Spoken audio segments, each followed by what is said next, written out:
So this year marks 19 years since the formation of the African Peer Review Mechanism. The APRM was established in 2003 by the New Partnership for Africa's Development, that's NEPAD, to assess and review governance at head of state peer level.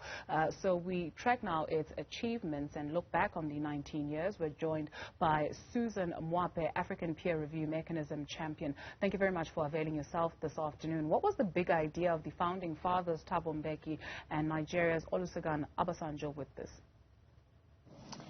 Thank you very much for having me on the show. The idea by the founding fathers of the APRM was to establish a mechanism that would work towards promoting good governance on the African continent.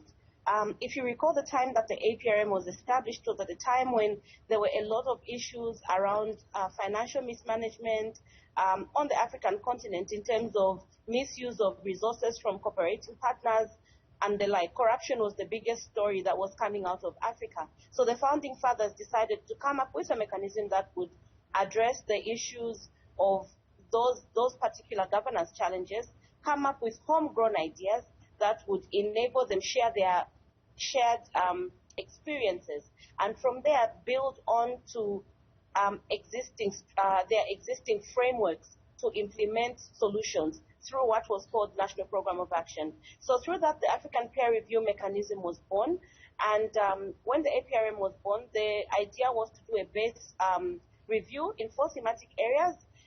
That was democracy and political governance, corporate governance, economic governance and management, and socioeconomic development.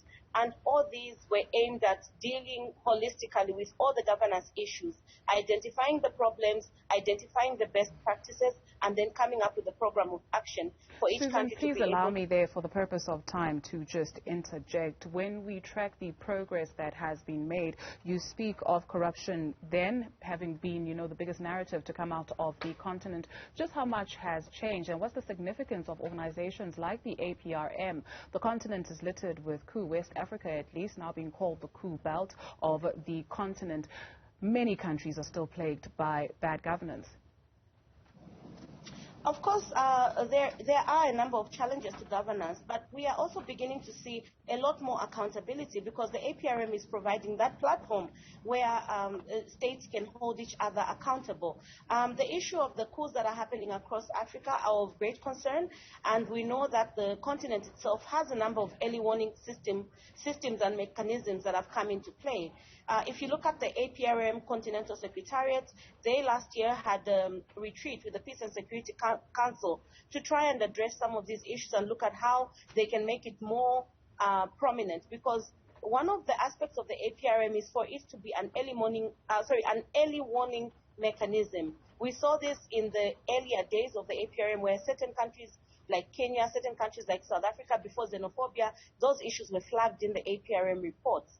And those reports were pointing those challenges before they happened. So had they been addressed, we wouldn't have seen an upscale of the things that happened in Kenya, post-election violence, and countries like South Africa with the xenophobic attacks. So it provides that early warning system, and I think that the goal now is to enhance that aspect to help to deal with some of the peace and security challenges that we are seeing in some parts of Africa. And that is the most positive aspect of it, right? So from your website, the countries that I was able to count, it's all voluntary with 37. Taking a look at Burkina Faso, a report that they submitted was back in 2009, which flagged these problems that you talk about. A country like Zimbabwe, their report, the last report that they submitted was in 2020. But you've got some countries that have not submitted since 2007. I think it was that I spotted one of those countries. I think it was Mali, if I'm not misrepresenting the facts here. So where that is concerned, what is the point then?